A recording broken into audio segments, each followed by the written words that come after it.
वेळ लागतो बनवण्यासाठी. जशी बॉर्डरला डिझाईन वाढेल त्याप्रमाणे तिचा रेट पण वाढतोय, वेळ पण वाढतोय. हिला 2 महिने लागतात, हिला 4 महिने विणायला लागतात.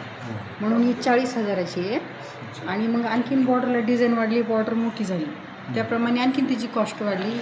ही चांदीचा धागा आणि ह्याला सोन्याचं पॉलिश दिलेली जरी, ही बॉर्डरला डिझाईन वाढल्यामुळं धागा ओरिजिनल असल्यामुळं ती 1 लाख 1.5 लाखापर्यंत चालली ही पैठणी. डिझाईनचं नाव सांग. ह्या डिझाईनचं नाव लोटस पैठणी साडी आहे. ही कोयरी मोर आहे, ही मुनिया पट्टा. अशा ह्याच्यामध्ये कलर वेगळे वेगळे वेगळे वेगळे मिळतात.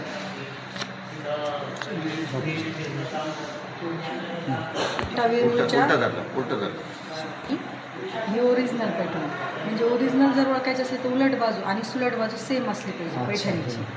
आणि जे अजंठा वेरूळवर जे घुमसवर कोरलेले डिझाईन आहे ते आपण साडीवर प्रेझेंट केलेले आहे. म्हणजे प्रत्येक साडीला काही ना काही आपले इतिहास आहे. जेणेकरून एक वेलफुल डिझाईन होती ती, एक 500च्या नोट, पुराणी 500च्या नोटावरती छापलेली डिझाईन होती. त्याच्यामुळं काहीतरी त्याचा इतिहास असली तरच ती आपली डिझाईन आपण करतो. माझं नाव संजय कोटुरकर आहे. मी मराठी पैठणी केंद्र येथे व्यवस्थापक म्हणून 5 वर्ष काम केलेलं आहे. मी सध्या रिटायर्ड झालेलो आहे. 30/4/2026ला रिटायर झालो मी. काय माहिती सर? मराठी पैठणी केंद्र जे आहे हे महाराष्ट्र लघुउद्योग विकास महामंडळ यांच्या आधी पत्त्याखाली हे काम चालतं आहे. ओरिजिनल आमचं जे ऑफिस आहे ते महाराष्ट्र लघुउद्योग विकास महामंडळ आहे, जे की मार्केटिंग करते. त्याच्या आधिपत्याखाली हे मराठी पैठणी केंद्र 1972पासून अस्तित्वात आहे.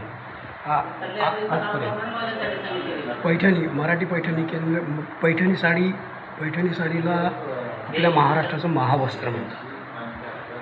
महावस्त्र म्हणण्याचं कारण की बाबा ही पैठणी साडी हातमागावर तयार होती आणि आपल्याकडच्या ज्या साड्या तयार होतात ते सगळ्या हातमागावरच तयार होतात. पण त्याची कॉस्टिंगच असते स्टार्टिंग 27,000पासून. 27, 30, 40, 50, 60, 70, 80. आणि आपले वेगवेगळे डिझाईन्स आहेत. ते डिझाईन्स बाहेर मिळत नाही. उदाहरणार्थ आसावली, वेलफूल, लोटस, त्याच्यानंतर मुनिया, हे जे डिझाईन्स आहे हे आमचे पारंपरिक डिझाईन आहेत. म्हणजे या पारंपरिक डिझाईनमध्येच आपण साड्याचं विणकाम करतो. आणि जर कोणी आम्हाला डिझाईनमध्ये आमची डिझाईन आहे आणि हे डिझाईनमध्ये तुम्ही साड्या तयार करून द्या, तर आम्ही सरळ त्यांना म्हणतो की बा हे डिझाईन आम्ही तयार करायचं. कारण आमच्याकडे जे प्रशिक्षण दिलं जातं, आमच्याकडे ज्या डिझाईन्स आहेत सहा, त्या डिझाईनमध्येच साड्या तयार करतो. तुमचं नाव सांगायचं? माझं नाव संजय कोटुरकर आहे. मी रिटायर्ड ऑफिसर आहे. 9 वर्ष झाले. या केंद्रात निवड श्रेणी सहाय्यक म्हणून कॉन्ट्रॅक्ट पद्धतीने काम करतो. हे पैठणी केंद्र महाराष्ट्र लघुउद्योग विकास महामंडळाचं मराठी पैठणी केंद्र आहे. 1977पासून या केंद्राची स्थापना झालेली आहे. जी पूर्वी 1977 पूर्वी हे एक औद्योगिक वसाहत होती. पण महाराष्ट्र शासनाकडं हस्तकला विभाग नव्हता, म्हणून हस्तकला विभाग हा महाराष्ट्र लघुउद्योग विकास महामंडळाकडे हस्तांतरित करण्यात आला. त्याच्याबरोबर ही पैठणी साडी जी आहे हिचं एकतर कारिगरच नाहीसे झाले होते. मग प्रशिक्षण देण्यापासून विणकर तयार करण्याचं काम ह्या महामंडळाने सातत्याने करत आहे. 1985 साली नॉर्वे गव्हर्नमेंटने काही ग्रँट दिली याला प्रशिक्षणासाठी. मग नंतर भारत सरकार वस्त्रकला विभाग तसेच हस्तकला विभाग, मिनिस्ट्री ऑफ टेक्स्टाईल नवी दिल्ली यांच्या अर्थसहाय्याने बऱ्याचशा वेगवेगळ्या योजना राबवल्या. नंतर महाराष्ट्र शासनाने 1999पासून याला प्रशिक्षणासाठी ग्रँट देण्यास सुरुवात केली व आजपर्यंत साधारण 1,500च्या वरती आम्ही प्रशिक्षण देऊन कारिगर तयार केलेले आहेत. ज्यापैकी 300-350 विणकर जे आहेत गावामध्ये पैठणी विणकाम करतात व इथे 40-45 कुशल कारिगर आहेत व 60 लोकांचं प्रशिक्षण चालू आहे. प्रशिक्षणार्थींना आम्ही एक तर 6 महिन्याचं प्रशिक्षण असतं व प्रशिक्षण काळात 2100 रुपये म्हणजे 2100 रुपये त्यांना मानधन दिलं जातं व खरे पैठणी विणकाम करण्याचं प्रशिक्षण त्यांना दिलं जातं, ज्यामुळं प्रशिक्षित झालेली कारीगर ही इथे कायमस्वरूपी अंगमेहनतीवरती काम करू शकते. जिला जर 5 तास जरी काम केलं रितसर तर 8 ते 10 हजार रुपये महिना कसाही मिळू शकतो. पैठणी साडीचं नाव जे आहे पैठण गावावरून आलेलं आहे.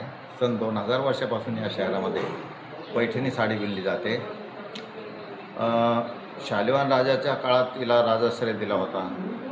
त्या काळी ही सुवर्णनगरी म्हणून पण ओळखली जायची पैठण, कारण पैठणी भूमी जी आहे, पैठण जे शहर आहे ऐतिहासिक शहर आहे, गोदावरी नदीच्या कुशीत वसलेलं शहर आहे आणि पूर्वीपासून 2000 वर्षापासून हा एक ट्रेड सेंटर म्हणून ओळखलं जातं. तेर, तगर, पैठण, नाशिक, नालासोपारा अशा मार्गाने ह्या पैठण्या रोम देशात जायच्या. त्या पैठणी साड्या प्युअर रेशीम आणि प्युअर जरीमध्ये विणल्या जात आहेत आणि आजही विणल्या जातात. प्युअर रेशीम हे मलबरी सिल्क जे आहे तुतीच्या किड्यापासून कोसचं रेशीम हे प्युअर रेशीम असतं, ज्याची टेस्टिंग जाळून केली जाते आणि जरी जे आहे प्युअर चांदीची तार, त्याला सोन्याचं पॉलिश. जर ही सुरतवरून मागवली जाते आणि रेशीम हे बँगलोरवरून मागवलं जातं आणि हातमागावर कारिगिरी असल्यामुळं पैठणमध्ये ही पैठणी तयार होते. पूर्वी पैठणी साड्यांना पुण्याचे पेशवा, हैदराबादचे निजाम असे खूप याची मागणी होती. रोम देशातून पण खूप मागणी होती पैठणीला.